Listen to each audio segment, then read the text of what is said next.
You're listening to the Nature Talks podcast, a podcast about education and connecting learners of all ages with the outdoors and nature. My name is Kevin O'Shea and I'm your host. I'm an early years educator with a passion for connecting kids and adults with the outdoors. I'm a passionate naturalist who spends as much time as I can exploring nature, learning about plants, birds, and bugs, and then sharing my amazing experiences with others. In each episode of the Nature Talks podcast, we'll have conversations with people making education connections with students and nature. More than any other time in history, we need to be sparking a passion for conservation and sustainability with the young and old alike. And in this podcast, we'll talk to educators, students, scientists, and citizens making a difference in the world today. Sit back and get ready to learn something new and exciting about nature education. Hey there, everyone, and welcome to episode number 22 of the Nature Talks podcast. It's me, Kevin O'Shea, and I'm happy to have you all back. It's been great. Lots of positive feedback on episodes 20 and 21, and it is fantastic to be back sharing the good word, the important word of sustainability, of environmental education, people doing amazing things to make our world more sustainable, to promote conservation, lots of things like that. Well, in this episode, another fantastic guest. I'm going to be chatting with Darrick Mosser. Darrick is a long-term resident of Japan. He's been there for quite a long time.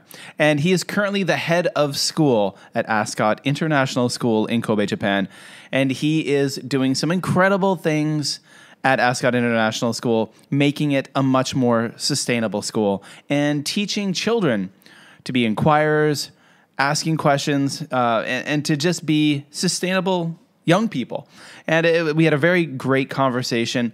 He shared a lot of neat things that they're doing at the school. And so I've been following Darrick on LinkedIn for some time.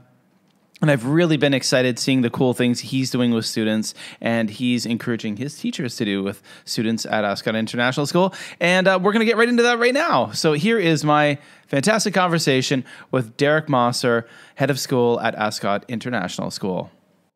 We are here with another episode of the Nature Talks podcast and the Just Japan podcast. And if you guys are wondering what's going on here, well, this is a crossover episode of both of my podcasts. I'm really happy for this episode of both podcasts to be chatting with Darrick Mosser, who is based in Japan. Darrick, welcome to the podcast. Thank you. Nice to be here. Yeah, it's fantastic. And I basically, I believe we've connected through LinkedIn. I've been following the things you've been doing for some time. And I find that a lot of the things you do speak to me. And that's why I wanted to have you on the podcast. And in different ways, of course. When we look at the Nature Talks podcast, I'm always wanting to talk to educators who are making an impact, not only with their own students, but on social media, influencing other people like me, giving us ideas about sustainability, about kind of more green teaching practices. But also, you're based in Japan. You've been in Japan for quite some time. You've got a very fascinating story, I'm sure. So I was wondering if you could just take a few moments to maybe introduce yourself to the audience and let them know where you're from, where you are, and what you do. Okay, well, I'm from United States, Pennsylvania, central Pennsylvania, a place called Williamsport, known for the Little League World Series. Oh, yeah. Cool. Yeah, and I've been in Japan now. This is going to be my 30th year. When I came here originally, I was tricked into coming here by my mother-in-law. She said, "Japan for 5 years," because my daughter's been in America for 5 years. And so I said, okay. And now it's been 30. And and then I got a job in Kobe. And when I was working in Kobe, my first year, I said, this is Japan. I got to worry about earthquakes. And my wife's like, no, this is Kobe. Kobe never has earthquakes. Well, then the Great Hanshin earthquake happened.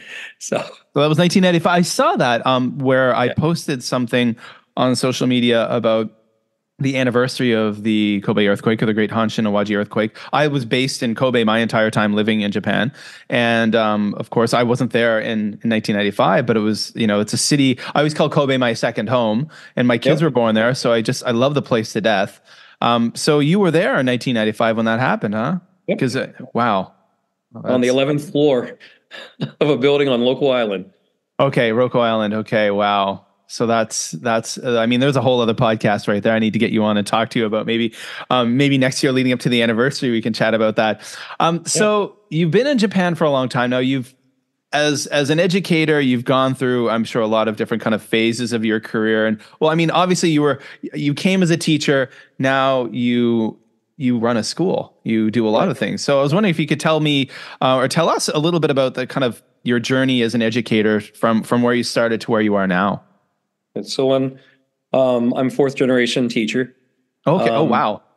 My great grandmother was a one-room schoolhouse teacher. Grandmother was a one-room schoolhouse teacher. My father's a principal. Mother, aunts, uncles, teachers. Okay. Yeah. And so it just was something I did. And I think for me, the other part of our life is when you grow up in Pennsylvania, you don't just do one thing. You do everything. You're a DIY guy. Okay. So like when I was very young, I was cutting wood, learning how to splice wires, learning how to start an engine and rebuild engines.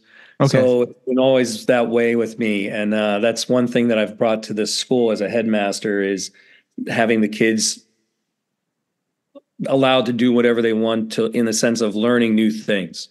Mm-hmm. So we have, 3D printers, sewing machines, cameras. Everything we do goes in the hands of a student. Sometimes people ask, they say, well, why do you allow them to have a $800 camera in their hands? They're kids, they'll break it, they'll destroy it. And I say to them, well, if that's what happens, that's what happens. But I try to teach them not to do that. And usually we do show the proper respect and they use it the proper way. And I think that's the whole thing about students is that they have to be given that opportunity to make mistakes. And also when they do make a mistake to, treat them like a young adult. Okay, how are we going to fix that problem? How are we going to move forward after that? And it's really worked well for me at this school. Luckily, this school is very different because I've been allowed to sort of create it my way. The owner just said, okay, well, you had all this experience as a teacher and you've done many different things. And what would you do here? I got lucky because there was a big forest right next to our school and it was just sitting there. And I just asked the question, hey, how much is the forest? And the people that were in charge of the forest said, oh, it's free. Would you take it over? You just have to take care of it. I said, nah, I can do that. So that's interesting. So So moving backwards, just before we started recording, you kind of told me a little bit about like when you first came to Japan and where you were working and teaching in Kobe. You wore a lot of hats over the years. So you were like a first grade teacher. I think you said fourth grade teacher. You did theater. You were like MYP. You were a design teacher. You did a whole bunch of things, right? So that's that whole kind of background you talked about growing up in Pennsylvania, wearing all those hats. And so right now you are, and for everyone to have context, you are now the head of school at Ascot International School, which is located. Would it be Kobe or Northern Sanda? Kobe. It's Kobe. Yeah. It is still Kobe City, but a really kind of nice bedroom community area in the kind of north part of Kobe.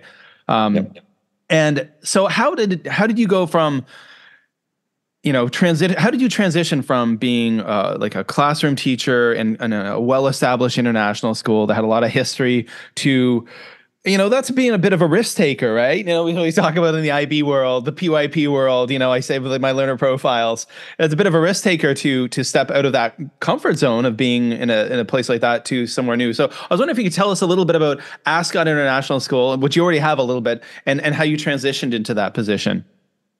Honestly, the owner of this school, I had worked with one of the owner's children at my previous school. And he needed help. He wanted to create this new school in a different way. And so I came over and originally came here as a marketing person. Okay. Was doing marketing. And then the headmaster of the time wanted to retire. And sort of like, when he found me, he's like, hey, you're the guy. You become the headmaster. And I was like, okay, I can try. And I said, I need some help. And he gave me a little bit of advice and help for a few months. Yeah. And then I took over. And and you know, having my father as a principal as in the background also was good to have. And then just you know, I think that the one thing for me is it's the whole, you know, you can complain and you can say things about the school that you work at all the time. And you can say things about like, I wish administrators would do this. I wish they would do that. But until you become the administrator and say, okay, now all those things that I said as a teacher, I need to make changes here. I need to make this school all the things that I thought needed changed. And so that's what I try to do here. I've tried to always say to teachers, you have a voice, you have a word. And if you have ideas, let's do them. It's worked well most of the time, but it seems like it's the same problem with students when you think about it. A lot of students will come to you and just ask you, what do I have to do? Yeah. What, you know, instead of saying, can I try this? Yeah. Yeah.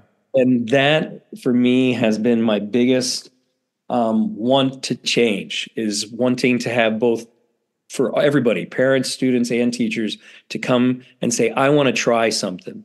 Yes. So just like this morning, I had a girl send me a little year 8 student sent me a video link.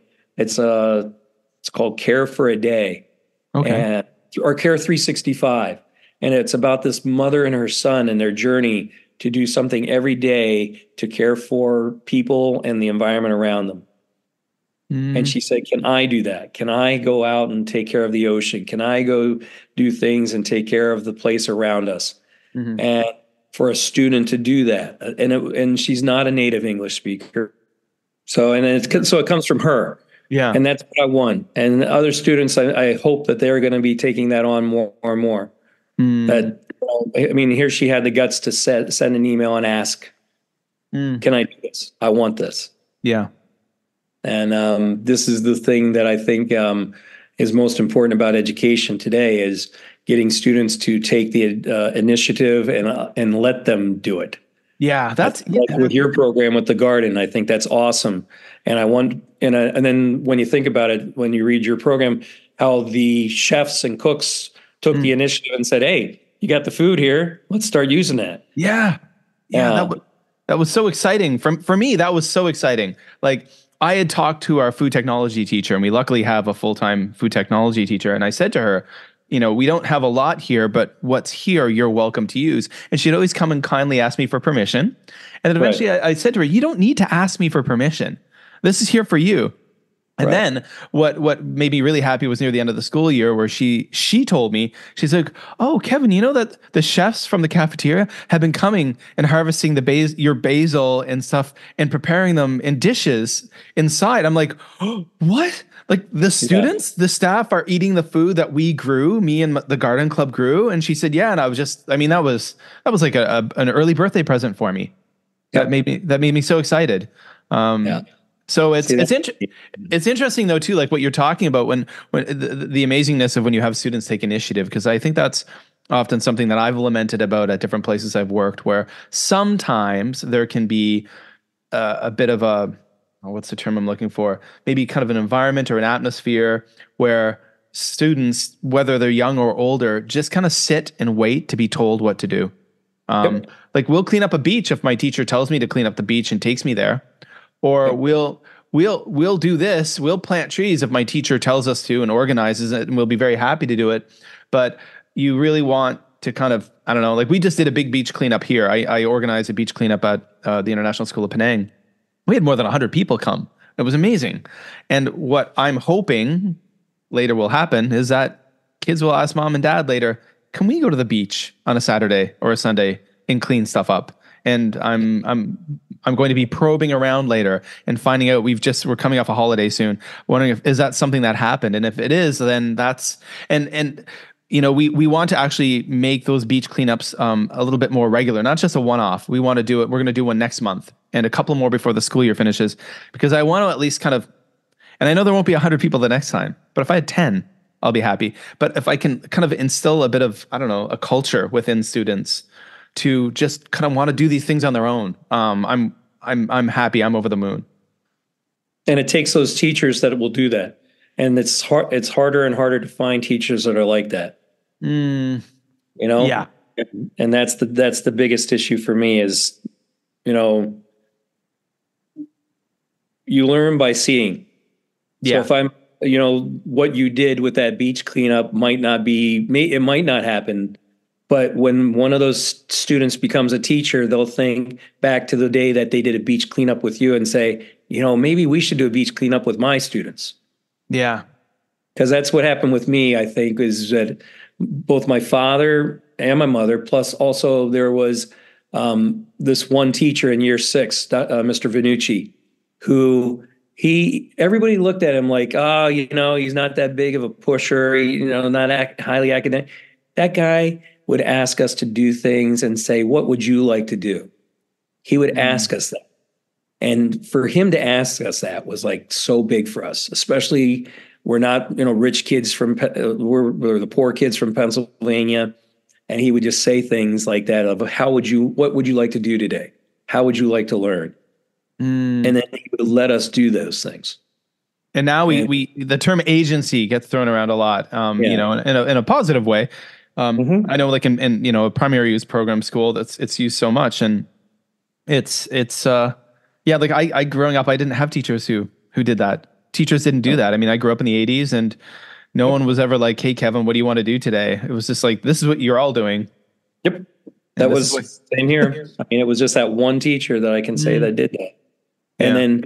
I think that's the whole thing is what you're doing and what we're trying to do as teachers is doing that. And like you said, you know, your administrators now are supportive of you. Yeah.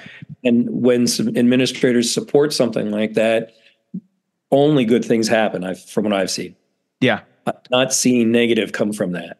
Well, that's the interesting thing, right? Because like you mentioned a little bit earlier about the kind of culture of asking, you know, having students and teachers ask, can I do this? And it's interesting that some of the things I've been doing at my current school, you know, which are all, you know, kind of small things in some ways, but big in others. Like there's no big budget involved, but people are like, how did you get that? Or why are you doing that? I'm like, I just asked. Yeah. I just said, like the garden is a lot bigger now than it was before. There's more garden beds. And they're like, oh, it's bigger now. I'm like, yeah, I just asked. I just said, can you guys build some more garden beds? And they have a maintenance staff here who can do that, who are completely capable. They don't have to hire people to bring them in. They had the materials. They had some stacks of bricks and stuff around. And I mean, at the end of the day, I mean, the staff are here all day doing work, you know, and they use those very capable gentlemen to do it. And then they just had to order a few bags of soil. And then, you know, but I asked, and they were just, and for me, I'm going to admit, because sometimes when you're in bigger, you know, educational settings, and there's the bigger something is, often there can be more layers and administration and red tape to get things done. Even I was really shocked when I was like, can I have more in-ground garden beds built? And they were like, okay. And then like the next day I came around the corner and there was people building them. I'm like, oh my God, wow. And I remember like messaging my wife in excitement, like they're building garden beds for me. I just asked. Cause I'm, you know, cause often, you know, you might have to jump through hoops, or maybe you won't get it, or they'll say you have to wait till next year's budget, or we'll see. Oh, well, we've got to focus on this, or we want to focus on that. And, you know, yeah, I think the biggest one, like what you said, though, on top of that is it's not always a big budget item. Yeah. Not always that. I mean, like I still remember starting this TV program for students at my old school. Okay. And when we started it, I just had my students making videos about what they're learning in school and going out and interviewing people. And it grew and grew and grew. And so the school's Facebook site had around 200 users. Our Facebook site had around 600 users. So then they said, can you take yours and put it into ours, or can you take it and switch it? I'm like, yeah, that's not a problem. No big deal. And that's what happened. And so our numbers grew, you know, rapidly in Facebook and Instagram. Yeah. And having the students do it, like some of those students had no path in their life. And but they would come to you and tell you what their passion was. Yeah. And so like these two boys who probably should have never gone to college came up to me and said, yeah, I want to be a newscaster or a sportscaster. And I'm like, okay, cool. So then we have these games and you could do sportscasting for the games. So they did that, and they sent their reels into the university, and they got into a state-run university in the States. Wow. Both of them are professional newscasters now. Oh, wow. Isn't that amazing? That's so cool. Right. I mean, one's an anchor now, and the other one, he was an anchor for a while, and now he is the spokesperson for the fire department. Okay. The guy that gets on whenever there's a fire, and he tells the news what's going on. Wow. That's interesting. All these paths people take, and it's, again, following the passions, right? Yeah. And that's the whole thing. If we get the kids into their passion and us into our passion, because as teachers, when we're doing our passion, our teaching changes. Oh yeah. Exactly. It's interesting because I was just reading an article today. I posted on my LinkedIn about the value of esports teams in schools, and it was and it was about kind of what are the values and what are the negative aspects of this. And it was really interesting because I read that this morning, and I was like, wow, okay, I never thought about this so much because I saw last year some bigger schools like I think Western Academy of Beijing had started an esports team, and my son was like, Dad, I wish there was like an esports team here, or at least a club. And it's interesting because so many people, parents and probably teachers, would poo-poo on that, but when you look at the landscape, what are these kids consuming? My 13-year-old is constantly watching game streamers who are making way more money than I ever will. And these and these aren't people who have like tens of millions of subscribers. They're people, but there's a lot of them who have big subscriberships, and it's just the norm. It's the way things work. It's 2024. I mean, and it's interesting because I realized, that having an esports team would be probably pretty cool. And talk about exciting students and getting them, and how many of those kids who may realize as they get older, maybe I'm not going to be a professional gamer, but I could get into game development. I can get into software development. I could be working in IT. I could be a coder. I could be a 3D modeler, But I'll tell you, it's also the problem is that the kids just, again, if they don't feel confident inside enough to allow their passion to come out, it won't. 4 years ago, I said, let's start esports. I got all the information. I gave it to all of them. I had all these kids that were big gamers. Now they're not big gamers anymore because they said, oh, well, no, I'm not going to do that. It's like sort of gave them all the different tools that they could do it and permission. And they said no. But if a kid came to me and said, tomorrow, I'd like to do esports, I'd be, yep, let's go. Start it up. And I suppose being there just to support them, just to have those kind of open arms and say, yeah, that's a great idea. Let's do it. Yeah, but some of those other students that went away from esports now are doing other things. Like, so one girl, she went into reading and she reads tons of books now and she wants to be a writer. Another one went into out in nature and likes doing stuff, working in the gardens. And another one went into sports. He went into soccer, and now he's trying out for a Spanish team, this Japanese Spanish team, but they're also very big connection with Spain. Oh, wow. Neat. So, yeah, I think they made changes, which are fine. But if they wanted to come back and said, oh, I want to do esports tomorrow, I think a school has to support that. Yeah. Okay? And not financially, because like what's the financial cost of esports other than what? Electricity? Yeah. Using your yeah, that's being used anyway. But yeah, so one of the things that has been drawing me to your LinkedIn feed is all that great sustainability stuff that's happening at Ascot International School. So I was wondering if you can tell me a little bit about that. Like when I watched the promo video for your school, you've got there was a gentleman on who's a nature teacher, and again I see like kids pollinating flowers by hand, learning about that. A bunch of us on LinkedIn were very intrigued with these coffee grounds planters. So could you tell us about what Ascot is doing with regards to sustainability and what kind of things you're embedding in the kids? Yeah, so when this building was built, the secondary building was built, it's very different than our first building. We looked at SDGs throughout it. And so we have 3 rooms that are shuchikabe, which is mud walls. Oh, okay, like the kind of traditional Showa era houses. Yep, and then our outer walls have hay inside. Oh, wow. Okay, yeah. So that's our insulating factor. Behind me, you'll see the white wall. Well, that's Chichikabe, but it's also the paint is from oyster shell. Oh, wow. It waterproofs the room, and also, it's a neat color. Yeah. And then we also have rain catchers all around our school. And when we developed our toilet system, I made it so that when we get enough water collection happening, that our toilets will soon be able to use the rainwater to flush the toilets. Oh, wow. And then we built gardens everywhere, but the problem is that this area was really not, it was atop of a mountain. Okay. So it wasn't that really good for soil. So what we did was I went out to the coffee shops and I said, hey, can you give us your coffee? And they're looking at me going, you mean reduce our garbage costs? Yeah, okay, we can do that. And so we had one major company that took a while because corporate had to agree with everything. And then we had some small companies say, yeah, no problem. And so we collect garbage or collect coffee 3 days a week, every week, and we recycle it. So right now, the one shop, we have recycled over 5 tons of coffee. And the other one, it's been about 1.5 tons from the other place that we regularly go to. That's amazing.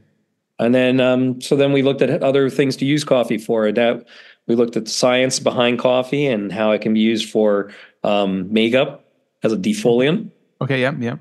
And then we also looked at the plastic because there's many places now that use it to create plastic art or different things like that. There's a place in Ukraine right now that actually makes glasses using coffee plastic. They get a big, thick plastic bar or board, and then they use a CNC machine to cut out the glasses and make those. So it was interesting because there they are doing that during this war, and that's how they're trying to make profit for them, the country. Then this is we collect banana peels and orange peels throughout the year. Okay. All the kids do that outside their classroom. Right here, this is orange peel. Well, it's a big bag of mush you're holding. It looks like it's orange powder. Oh, it's powder. Okay. Yeah. So what we did is we dried all the orange peels, and then we chopped them up with a food processor. And then we've used that for makeup, and we just tried our first attempt at making cloth out of it. Oh, and wow. We're going to try again because remember with Google used to have that science fair. Yeah. I do remember that. The Google Science Fair. Yeah. And one of the science fairs, they had these 2 girls who now are young women that lived in Sicily. And they saw the orange peels being wasted, and then they figured out a way to take the orange peels and make them into cloth. And then Saint Laurent, the big designer, the fashion designer, Yves Saint Laurent, they take that cloth now and use it for the clothing. Oh wow! And so the last time the women were on YouTube, which I think was 2-3 years ago, they were selling. Oh, they were selling quite a bit of that to the companies. And right now we're looking at we have a big bamboo forest, which we use the bamboo for bamboo sprouts to eat. But we also are looking at how to use it for cloth, and we use it for building material. Really? Wow. You see, I'm writing down ideas here. I'm already I'm listening to you, and I'm like, these are cool things I want to investigate. I luckily have access to a lot of coffee grounds, maybe not quite as much. Well, we have a pretty large cafeteria. I mean, pretty large, Yeah. We have 700 kids at our school, and they do have coffee machines in the school that they use. So staff get coffee. I think some of the upper school students, who are year 12, 13, drink coffee, and there's quite a bit parents who visit and visitors and stuff, right? So then all of our staff. So there's a lot of coffee grounds. At the end of the day, every day they have about one large plastic bag of coffee grounds, and I've been using them in the kitchen garden at school that I run, but I can only use so many. Because I mean, it's okay, I've got enough here. But it keeps coming and coming. So one thing I want to learn is more, what can I do with all of that? I don't want to be throwing that away. I have learned that not only just for the soil, but the coffee grounds are a great way to deter cats. Cats. Yep. So cats would always digging up my garden beds. I just sound like such an old man here, and I want to get a rocking chair and just sit there and wave a cane at them all night long, but I got to go home to my kids, right? So, but I learned that when I make like a perimeter around the garden beds with the coffee grounds, the cats stay away for a few days. It also keeps away some different types of insects that can chew on your plants. But the idea of creating like exfoliants or cosmetics is something that could be the other weird one that even at if you've ever been to Starbucks, and if you go into the toilets, they always have these little canvas bags next to the toilet. Okay. Well, what that is they put coffee grounds in there. Coffee grounds is a great way to suck in bad smell. So it's just like having what is that, baking soda? Yeah. But you can put it all around, and then you always think that, oh, it's going to smell like coffee. It's not. It doesn't. It actually takes all the bad smells out and puts it in there, and that's it. Cool. That's a neat ideas. Hope you're writing this down, everyone listening. Write these down. Write these ideas down.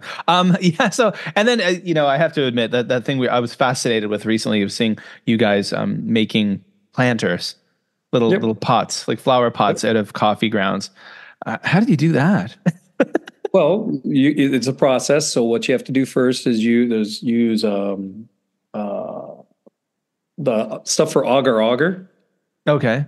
With the name exactly of that, and then potato starch, and there's like two natural chemicals that you need to put in it. I'll have to list it all out for you, and then you just mix it together, and then you kind of makes it bind. Yep, and then once you mix it together, then you put it. You make your pot and put it in the oven for about 30 minutes, and you're done. Oh, that's so cool. It was really cool. Guys, you got to follow Darrick on LinkedIn, everyone. So there will be a link below in the show notes. And I will be sharing his LinkedIn on my LinkedIn, of course, too. But you definitely, to go see all this, go look through his feed and see all these things. You're doing stuff you've got like a nature instructor, your kids are gardening. I saw recently, like just a couple of days ago, your kids were learning about hand pollination. They were pollinating flowers and stuff. So tell us about that. That was kind of cool. Well, so the biggest problem, as you know, is that there's not as many bees. Yeah. And especially here, we're lucky if we get bees maybe in June or May. And because of that, we have to pollinate our own plants, because if we don't, nothing's going to get fruited. So that's why we do that. It's also the interesting thing about how children, like a lot of my children are city kids. Yeah. So when they came their first year, the first students we had, they would all go crazy anytime they saw an insect. Yeah. And especially bees. They thought bees were going to sting them and kill them. Dangerous, right? Yeah. And then now when we go out to a place, it's so different. The new kids that come in, the old kids tell them, no, it's just a bee. Don't worry about it. And that's a bumblebee. So that's really not anything to worry about. Yeah. And that's a honeybee. Oh, wait, that's one of those killer hornets. Now that is something to worry about, but what you do is you don't go near it. Yeah. Yo, Suzume Bachi. Yeah. No, that's an exciting thing. Like, and that's one thing I try to connect with. I mean, I did a TEDx talk 2 years ago, about how I use insects to connect kids with nature and to try to break down walls and fears about nature. And we were fortunate enough at my last school, we did have a beekeeping program for a while. We did have beehives on the roof, but it got too hot up on that roof. And during the summer holiday, all the bees absconded and all the hives were left empty. But we learned a lot, and it was really cool. Maybe in the future, there's something you could do is to get a beehive or two out somewhere, because and bring in some local beekeepers to show the kids stuff and to tend to it. And maybe they can teach your staff and you some basics of beekeeping, and you can take over. Actually, I did beekeeping when I was a kid. Oh, okay. There you go. You could be that guy. Cause I know, like, for me, when I was teaching at Ascot International School, we just happened to have a new teacher who came on staff, he was a British fella who grew up beekeeping, and he was just really eager and excited. And he got a few hives. Our head of school was very supportive of it. He wanted to learn how to beekeep too, which was great. And I remember there was like me and the head of school and a few others. And our head of school actually then ended up getting, he purchased his own beehive and had a beehive on the roof of his apartment building, which, so it was just, none of us had ever done it before. And he was just basically said, are there any staff who want to learn how to be beekeepers? I'll teach you, I'll mentor you. And so it's definitely, unfortunately, where we are right now, my current location, my current school, there just isn't, the property isn't conducive to it. Because it's a pretty tight thing. So we have to do like the kind of risk assessments. And I don't know but we do, luckily, because we are in the jungle, we do have a lot of bees, and we do have like an abundance of bees. I was checking out the little buckwheat pollinator garden I made yesterday and made a video of lots of wasps and stingless bees were partying. But it sounds like your situation's a bit different there. So, oh yeah, we can definitely have bees here. That's one thing we've talked about. The other one, the problem is also who's going to take care of it. Like you talked about in your one, who will take care of it when you're not there? Yeah, because it'd be nice to have goats here and chickens and all those kind of things, which we could. And one thing we were offered was horses. Yeah, we were actually offered 2 horses, and I can't take care of them, so I don't know what to do. Well, that was like me last summer with the bees. 2 summers ago at our last school, everyone was gone for summer holiday. I was there, but I ended up having to have a hernia surgery, an emergency hernia surgery, which ended up being an open surgery. And so, which was a long recovery process. So I had planned to take care of the bees all summer, but I was literally bedridden. And by the time I was healthy enough to get out of bed and go to the school to check on the bees, that's when I had mentioned all the hives were empty. I was like, but what are you going to do, right? So it's like you need people who can take care of the thing. So of course, we can have the grand plans, but unless you have to be a realist and practical, right? Right, you do. Yeah. That's years ago, when I was working at a school in Kobe, someone proposed that to me. Some different teacher said, "Why don't we get goats here?" And I remember I looked at them. I'm like, "Who's going to take care of the goats?" And they looked at me and they said, "Well, you will, Kevin." I was like, "Really?" And they're like, "But you love nature." I'm like, right. "I do, but what?" What about holidays? And what do I do when there's a typhoon? No, never mind. Yeah. I even thought about at night, like even just at night, what would happen at night? Yeah. Right. And the neat thing here, or the bad thing, like even with chickens, we have foxes here. Yeah. On our campus, and we also have tanuki. Yeah. And raccoons. Lots of troublemakers. Yeah, and also those nice little weasels. Yeah. So when you add all those together, it's sort of like, yeah. Yeah. Well, I'd heard at my current school that years back they had a chicken coop and they had a bunch of chickens, and then a giant monitor lizard got in there at night. And because we got some big ones here, we got they're like 2 meters long, and it made pretty short work of whatever was in that coop. I heard after a weekend it was just a bunch of feathers were found. I bet. So yeah. Wow. I could talk all day about this, but you need to, I know you're at work, and I need to go and do so. Actually, I have to go water the garden because it's right now it's we're on holiday. So we had a 2-week long break for spring break, but it's also Ramadan was ending this week. So that's obviously a huge thing. Normally we have a gardening staff at school and maintenance staff who can water when I'm not around, but they're on holiday right now. So I got to get to school, or my sunflowers and other things are going to be really angry with me. But yeah. So I was wondering, where can people find out more about what you're doing? I've already mentioned, but on social media. Facebook, Instagram, we're both on both of those right now, or LinkedIn. So Ascot International School in Kobe, Japan. Everyone go check that out. I will add those links in the show notes. And also go follow Darrick on LinkedIn, because he's showing all those cool things there as well. And Darrick, thank you so much for coming on the podcast. I really appreciate it. Thank you. It's been great. Thank you so much, Darrick, for coming on the Nature Talks podcast. That was a great conversation, and I hope all of you out there listening had some great takeaways from that discussion. Of course, go and follow Darrick and Ascot International School over on LinkedIn to see all the great things that they're doing. Well, you know what? That's it for episode 22. I hope you enjoyed it. I'm pretty excited, everyone. You know what? I'm going to be off in a few days to United World College, Thailand, in Phuket, Thailand. and I'm going to be doing a presentation at the Off-Seas Outdoor Education Conference. That's right. I'm going to be doing a presentation all about the power of storytelling and podcasting. I'm going to be sharing with educators the importance of using storytelling as a tool to spread the word of sustainability, of conservation, to instill excitement in your young learners about taking care of the world, and also lighting a fire under your colleagues, the families of students, and administrators, all through using not just podcasting, but also social media. So I'm going to be doing that presentation. I'm pretty excited. And I'm going to be doing a practice run at my school, the International School of Penang Uplands, before that happens. But I'll be there this weekend at the Off-Seas Conference. So that is the final weekend. If you're listening to this, it's, of course, if you're listening to this later on, maybe it's not so timely, but that will be the final weekend of April 2024 on the 27th and 28th. That's when the Off-Seas Conference will be at UWC, Thailand. And I'm really excited. I have not had a chance to present at many conferences in the last few years for obvious reasons. A lot of us haven't been able to get around and travel.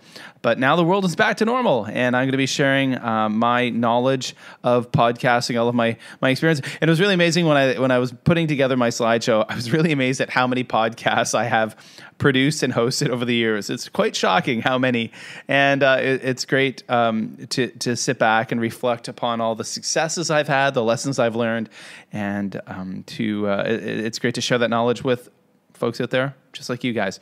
Well, that's it, guys, for this episode of the Nature Talks podcast. Of course, you can follow me on X at MadForMaple. Definitely check me out on LinkedIn.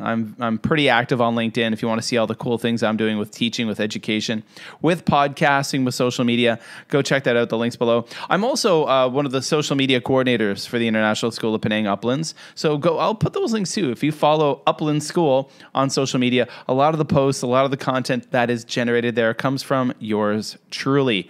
So it's always cool to share what's happening at our school with other people around the world. And that's it, guys. You can find me in those places. And of course, the Nature Talks podcast is all over the place. It's on Apple Podcasts, Amazon Music, Spotify. Please help us grow. Spread the word. When I share a link on LinkedIn, please give it a repost. If I'm tweeting it, please retweet it. Or I guess now X says repost. Do all of those things. All right, everyone. I hope you're having a fantastic day or evening wherever you are in the world. And thank you so much for taking the time to listen and tell a friend about the Nature Talks podcast.